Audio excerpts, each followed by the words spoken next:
Right, welcome to the Survival Debrief with Stephen Kelly. That is me. A bit about me. I've just retired after 23 years service in 29 Commando Regiment, where I specialised in survival seer training. Also, I took on the Naked and Alone challenge in the UK, where I got dropped off and I'd survived for 3 days. And I've also took on Naked and Afraid, not once, but twice. And I'm so happy to say I've got an amazing guest who I managed to survive out there in the apocalypse with. Is the amazing legend, 5 times Naked and Afraid challenger, Wes Harper. How are you, mate? You all right? Hey, yeah, I'm doing really good, buddy. Really good. It's good to be on your podcast and always great to see you. Yeah, Oh, 100%.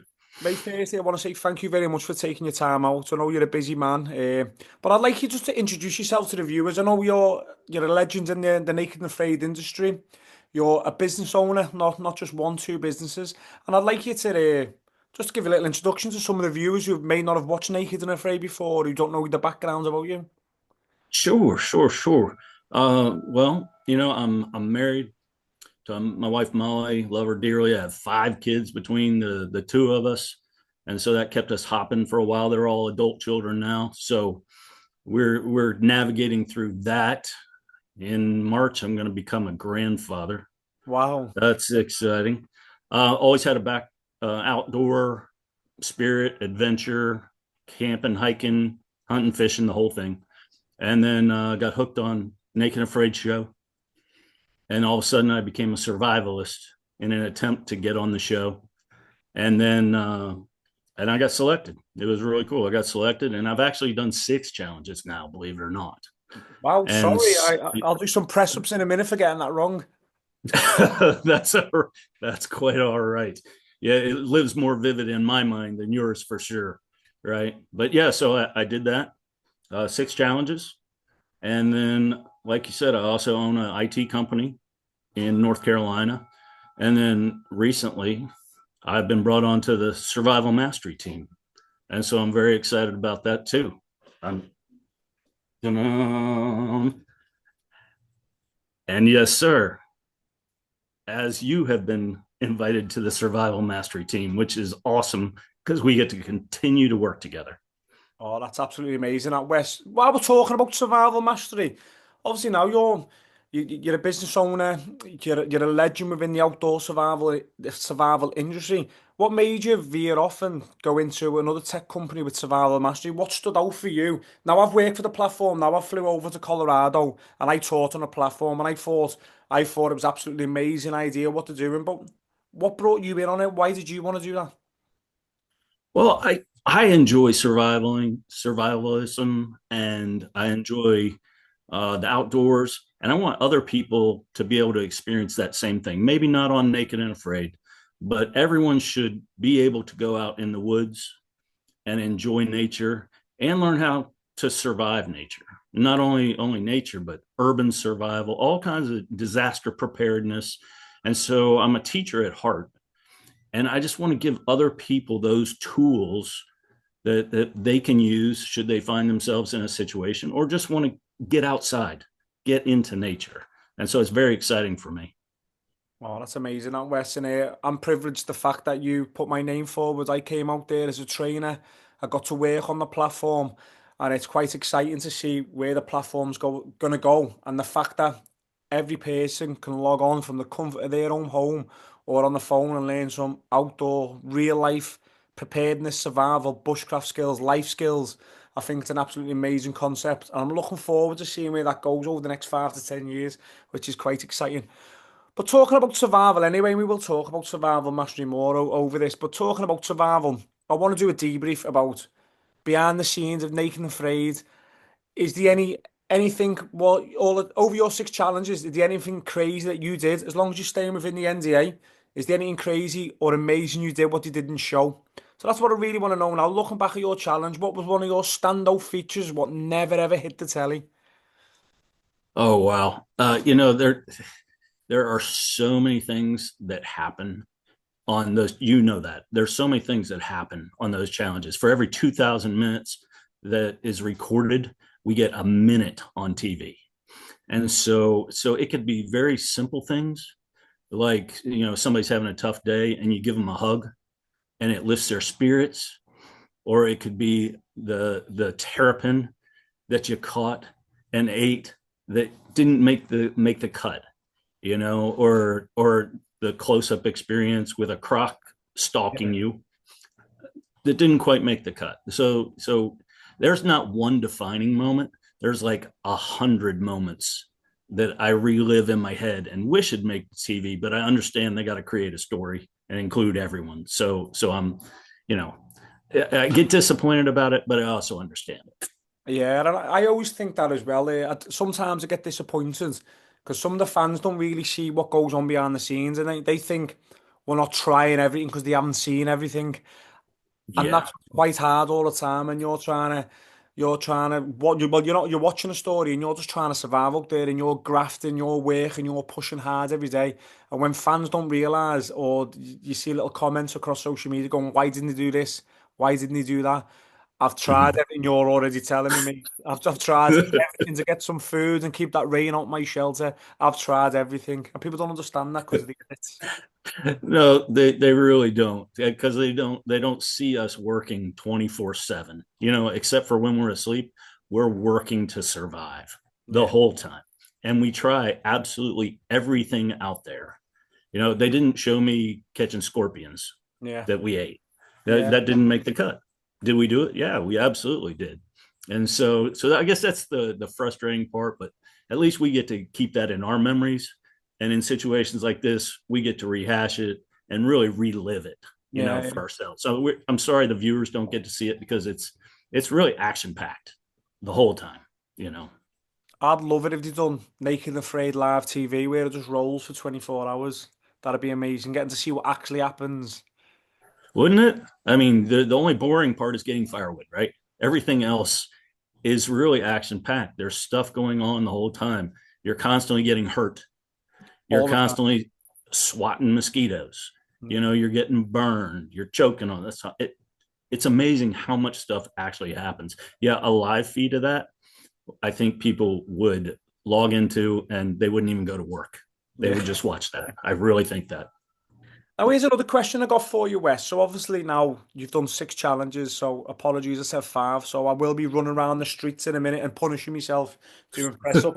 But over your 6 challenges, what's been the hardest factor? Is it being mental, physical, the elements, or being with other people? So thinking about all your challenges, what's been the most frustrating or hardest part of the challenge there? Is it the actual survival itself, or your own mind, or the people you're working with? I think it's a combination of your own mind and the people you're with. Um, you know, we get strategically assigned partners and team members, and sometimes you get people that you don't get along with, Yeah, that are completely polar opposite of you, and you have to figure out survival. And sometimes that can be just as hard dealing with the other person as the challenge itself. So it's the social interaction, I think, might be one of the toughest parts. We were very fortunate because yeah, you and I got along in what, 5 seconds. We yeah, knew we were going to be good partners, and so that made it really easy. That took a load off of the challenge, because then we could just, as a team, survive. We yeah. didn't have to deal with any, drama or anything. We just worked together and survived as a team. And that's what I really loved about the challenge that we did. I like how you said that though, Wes. You talked about obviously the mental and social aspect because I've always felt the same as well. Physically, I'm always going to be there. Uh, my skills, I've got the skills to stay alive, but it's always the mental fact. And I have got a mindset what's bomb proof. It's quite hard to crack my nut, but that's one of the big things what keeps me going. Your mental part of it. But if you ain't got a good team to work with, you will struggle. You will have them frictions. And I've been quite fortunate as well. I was out there with you and Apocalypse and Miranda, my first team. Then obviously Kel came in and we got on all together. My first challenge I done with Sonny. We're amazing friends. We got on. So I've been quite fortunate so far. We've had no drama queens in my team, so it's been good on my side. Obviously, you've seen it all. You've been there, you've done it, you've got the t-shirt, so it might be a bit different for your side. You've done a lot longer and more challenges, but I've been quite fortunate. I've had good teams so far, but let's see what happens in the future. But what I want to tell the viewers, what people don't know in our apocalypse challenge, I actually sang to Wes Harper every day. And I think he was I think he was Every sick of the day. song. I think he was sick of the song by the end of it. What did I sing to you every day, Wes? It's Phil Collins' song, Another Day in Paradise. And you sang it every day to me. And I got to tell you, it was mentally good for you. And it was mentally good for me to hear it every day. I probably gave you a hard time about it while we were on the challenge, but that's just two buddies talking to each other, giving each other grief. But yeah, that was a mental boost, to be perfectly honest. That was something that made you feel a little normal Yeah. and strengthened our social interaction and our partnership and our team basically. And so yeah, so I'm grateful you did it, even if I was a little smug at times about it during the challenge. Yeah, that was a boost. Nah, you were spot on, Wes. It motivated me as well. I know I would always sing, but I was just trying to motivate myself as well. The long hours, what people don't see on telly, you're there 24 hours a day in your shelter, in your little area, and it's dangerous. You can't just go on off on little adventures, or you can't go and do this, and you can't go and do that. You've got crocodiles, you've got hyenas, you've got lions. So you just got to keep yourself in the game, and that's one of my strategies. I'm always singing, or when I'm carrying stuff and I was doing fitness, I'll talk to myself, get a grip of your body, Steve, and I'd shout at Mm. myself and that's how I work through things. But I wanted to ask you as well, Wes.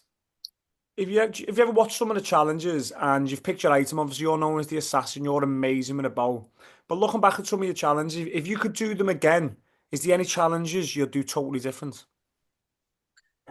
I've always been very happy with my item choice.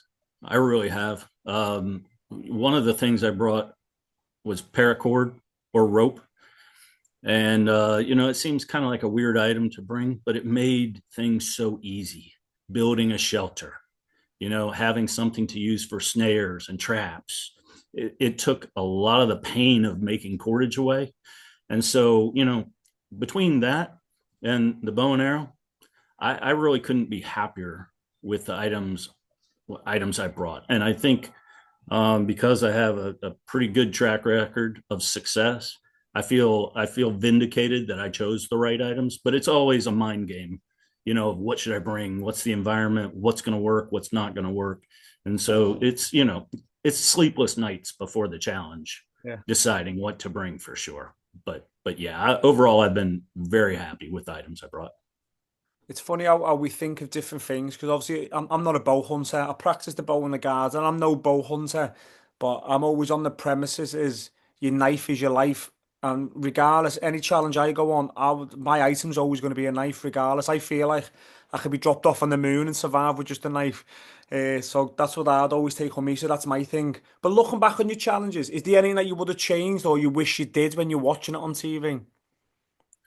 I wish I'd been more successful with the bow. I wish we had eaten a little bit more.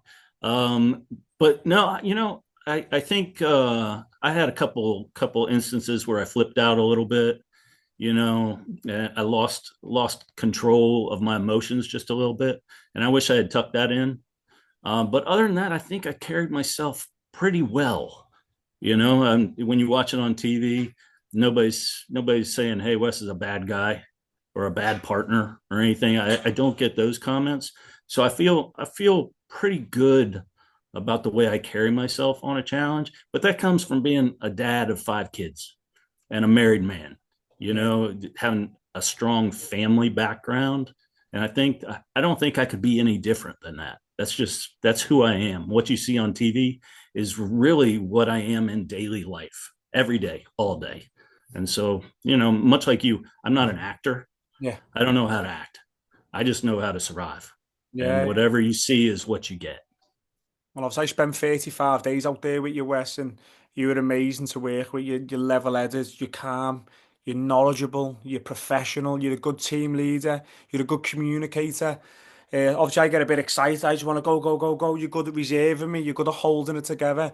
And it was an absolute privilege getting to live out there for 35 days. And the fact I was a fan of yours for all your previous challenges, and I'm shocked I'm in your team. I was like starstruck, and I was telling you that.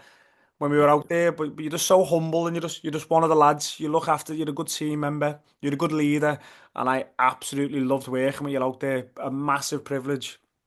Well, I feel the same way because where I did not have strengths, you had strengths.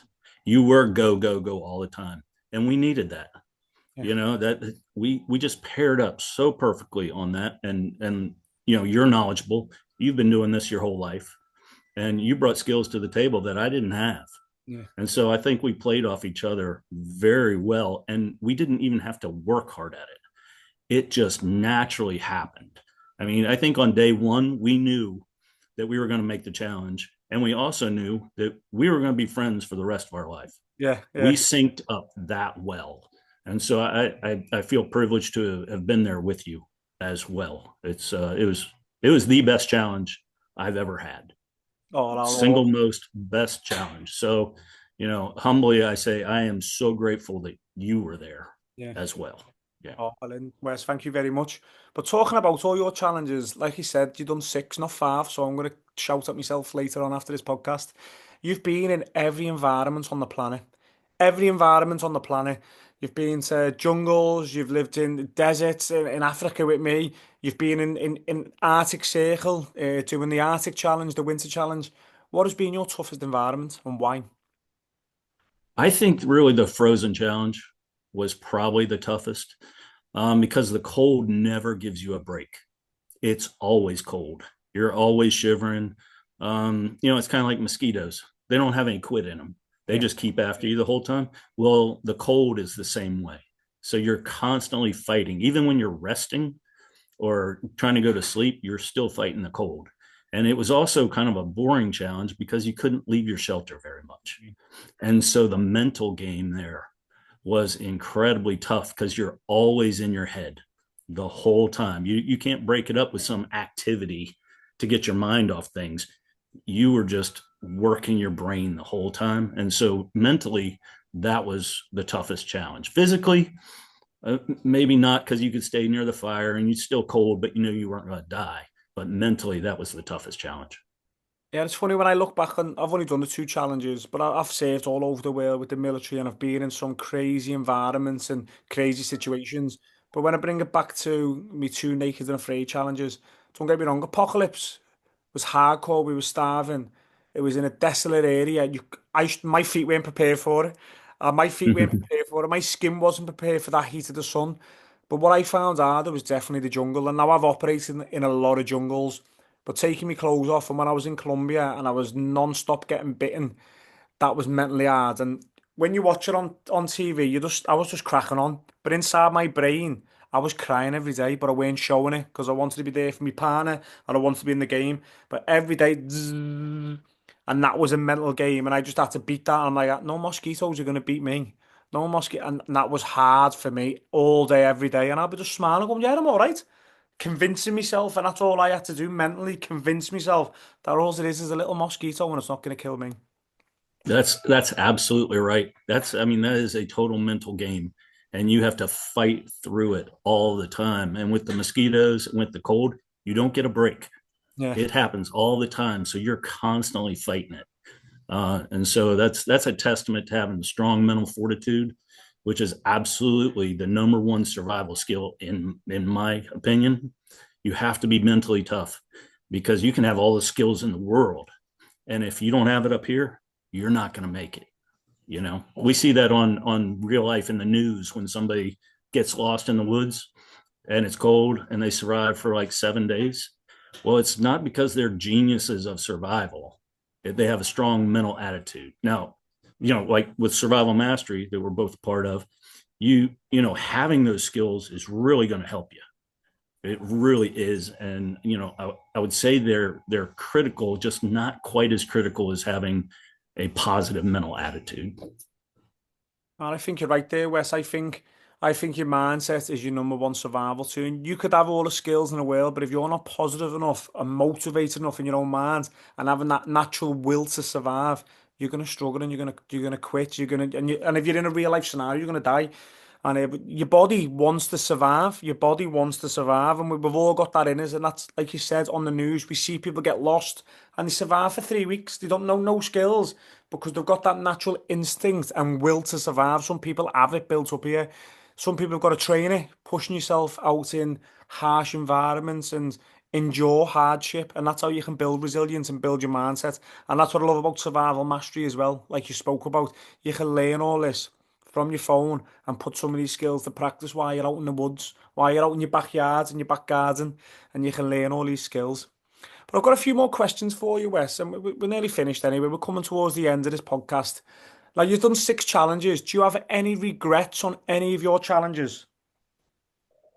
Um, you know, I'm sure you always have some regrets. You feel like maybe I should have been nicer in this circumstance, or maybe instead of sitting by the fire, I should have been, instead of taking a break, maybe I should have been out there hunting a little more, or maybe I should have caught some more bait for our traps. Maybe I could have worked harder at Yeah. something. But I think they're minor regrets. They're minor because they all, with the exception of the medical tap out I had, all of them came through very successfully. And so really, I think I did as almost as much as I could do on the challenges. I always put my best foot forward. And if I missed a little nuance here or there, I'm not in the habit of beating myself up over it.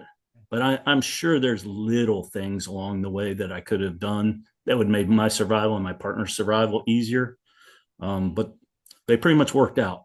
So I'm gonna be okay with it. Yeah, I'm a bit like you, Wes, because when I finished my 2 challenges, I've never had no regrets. I've loved meeting the people. I feel like I've pushed myself to my limit. But then when I watch it back on telly, that's when I have the regret. Then when I'm following a bit of social media and I'm going, why didn't I do that? But when I'm out there, you're pushing yourself to your limit. But when I'm comfy back at home on my sofa with a nice cup of coffee and a chocolate bar, I start critiquing myself, going, why didn't I do that?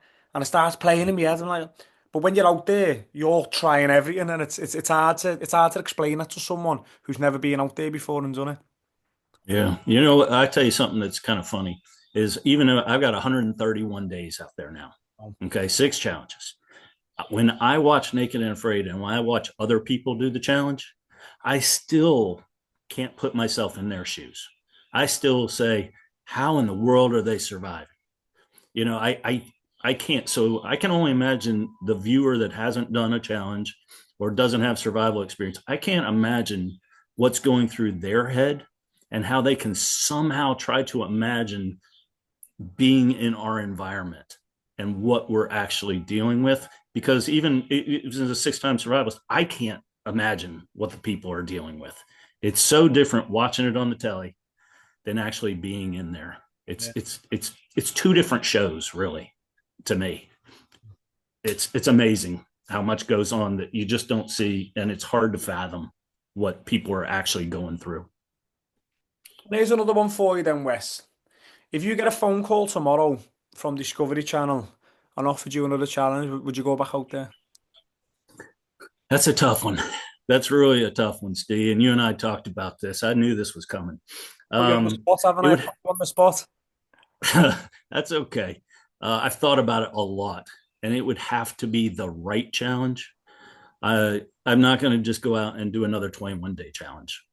I've done that. I've done a few of them, and so it would really have to be the right circumstance for me to get back out there. I'm 55, and I really don't like leaving Molly for 2 months like we did. And so if I got the call and it was a unique enough circumstance, Molly and I would talk about it, and there's a chance I would do another one. Right now, I can't fathom doing another one right now, but you never can until the phone rings, and then all of a sudden you go, damn, they want me to do another challenge, and then you start getting excited again, because you forget about the bad stuff. Yeah. What you remember is the good stuff, the bad stuff, and the pain, and the thorns, and the ants, and the fear, black mamba fear. That kind of goes away. You remember the glory moments, the good stuff. And so that's what sticks with you and makes you want to do another challenge. At least for me, that's how I feel about it. Oh, do you know what? If I got a phone call today, I'll be gone tomorrow. I'll be Oh, I literally know you will. tomorrow. Yeah, you absolutely will. There's no question on that. There's never been a question on that. And I truly believe that phone call will be coming. Maybe different though when I've done 6 challenges like you. I might be think when I get a bit older, I might be thinking, nah, I'm gonna calm down now. It's too much pressure on my body. But what people don't realise though, it's not you're not just going there doing a challenge. You might get a week's notice to 3 months notice to go on the challenges. So say you get 3 months notice, you've got to put body weight on, you've got to get fat. So it's got a lot of detrimental effects to your health. You're going to ruin your health. You're training, so you're out walking barefoot, you're out in the woods, you're away from your family, camping out just to get used to being outdoors again. And that's more time away, and you go out on a challenge maybe a week or two before you actually start a challenge. So there's another 2 weeks out of work and away from the family. Plus, when you finish the challenge, you're still in theatre for maybe another week. So you're away for so long. What the viewers may not see all that and all the sacrifices you put in to prepare your body. You're training harder in the gym. You're out camping more. You're walking around the streets. You're eating chocolate, having all negative effects on the body, and people don't see that side of it. And another thing is when you get that call, whether it's a week out or 3 months out, your brain is now in Africa. It's not at home. It's not doing homework with your kids. You're going through the motion because in your head you're already there. You can't think about anything else. And then on the flip side, when you come home, it's not like you just go back to work and are just right back in the old routine because your mind is still on that challenge. You're living those memories like every 5 minutes. It's tough to concentrate on your daily routine, and your wife will say, I have this great story for you about going grocery shopping. And you listen to it, but to be honest, you don't really care because last week I just saw an elephant come within 20 yards of me. Your experiences are so vivid in your mind that you can't compartmentalize and can't push it over there. It's still living with you. So it takes another month after you get back, sometimes more, for you to get back to mentally stable again because you've been starving your brain. Your brain heals and then you're mentally stable and back in the routine. You're back to checking emails, back to texting, on your phone and helping your kids with their homework. But it's, for a 30-day challenge or 35-day challenge, it could be 4 months of your life you give away for a 35-day challenge. And so that people don't see that either. The spouses do. I know your wife, Jenny, I know she sees that. Yeah. She's experienced it. And I'm sure you've experienced it when she's gone on her challenges. Yeah, You're not there before, you're not there after, and it takes some time. yeah, because you're putting your body through the paces, you're training, you're focused, you can't really get into conversation like you said. You're just focusing on your challenge. And I see my wife go through that in her previous challenge, and obviously she's watched me twice go through it all, and I'm just in the zone. I'm now training, and the viewers don't see all that. But coming towards the end of this podcast now, what I've had, you're my third person. I've had Sam Mauser, I've had my wife. Now you're my third person on the podcast, Wes. I always ask everyone, give me 3 top tips when it comes to survival. Just 3 top tips of getting outside, going hiking, survival for any viewers watching this now, which will help them move forward within their life, whether it's going camping, hiking. 3 top tips. Um, I think I think first is people need to get outside, first of all. You can't learn survival from your couch. You really can't. You can study it, but until you step out into the woods, you can't really learn it in real time. So getting comfortable being outside, I think, is really important. Preparing your body, I think, is also very important. You can't just drink 6 beers the night before and eat a bunch of junk, a bag of chips, and then expect that the next day you're going to be able to survive. You have to take care of the insides, and so that you're able to. And then the last tip is the thing we've already talked about is get your head right. Get your head right. Visualize, imagine scenarios. Even when you're not in the woods, put yourself mentally there and say, what would I do? What would I do if this happened? I go on walks in my neighborhood and I always look around and go, oh, that would make a good shelter. Yeah. Oh, that's a great stick for beating a snake. I think you have to mentally get there before you actually get there. And so those are my things that I would strongly suggest. And anybody who thinks they're going on a naked afraid challenge or wants to, I always say the same thing. Go in your backyard and stay there for 3 days. You can even wear clothes. Drink nothing but water and stay in your backyard for 3 days. And if after 3 days you still want to do the challenge, okay, then sign up, but not until then, because you don't know what you're up against. I love that you just said that about going in your back garden for 3 days because that's a good little leveler for the average Joe who wants to crack on the challenge. Go in your back garden, no tent, no nothing. Get in the bushes in your back garden and let's see what you can do with just a bottle. And I'll give you one bottle of water a day, maybe two. I'll give you two Yeah. bottles of water a day so you're not dehydrating and let's see where we go from there. And that's a good little that's a good level to start off with.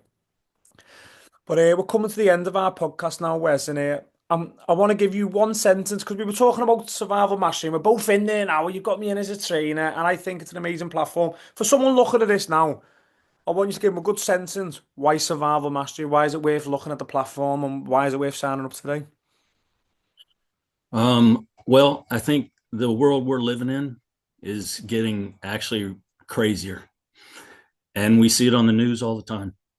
And I think that people need to have more skills because whether it's disaster preparedness, flooding preparedness, learning how to cook, primitive cooking, prepping, whatever you're interested in, there is a really good chance that you're going to need those skills. And at Survival Mastery, we provide those skills. That's what you and I are doing, along with the other trainers. We're providing those skills. All you got to do is log on and sign up. And I think it's an excellent platform that no matter what gender you are, where you come from, what race you are, what your beliefs are, there's something there for you. Oh, spot on, Wes. And if you want to go and look at that team, go and search www.survivalmastery.co. And like I said, it's an absolutely amazing platform. And I feel so happy and privileged that Wes put my name forward and got me out there to go and work with the team in Colorado. And it was an amazing experience and so professional. And it's such a slick platform. But that is the end of our podcast. Wes, the Assassin Harper, I want to say thank you very much, mate, for jumping on this platform. If people want to follow you and see your story, where can they reach out on? Oh, you can go to Instagram, has everything, right? Every link you ever have is on Instagram, wesharper.na. Go there, and from there you can pull up the link in my bio to my website. It's connected to my Facebook page. It's connected to Survival Mastery. All you got to do is go there or Google me, and more will come up than you might care to see. Oh, Wes, honestly, absolutely amazing. Absolute privilege to have you on here. I want to say thank you very much for the viewers for watching this. Write down in the comments if you've got any questions and I'll pass them on to Wes and maybe do another video in the future. Make sure you come and subscribe, like and share this podcast. But that is the end of the survival debrief of today with the legend Wes Harper. Wes, thank you very much, mate. We'll catch up after this and I'll see you all soon.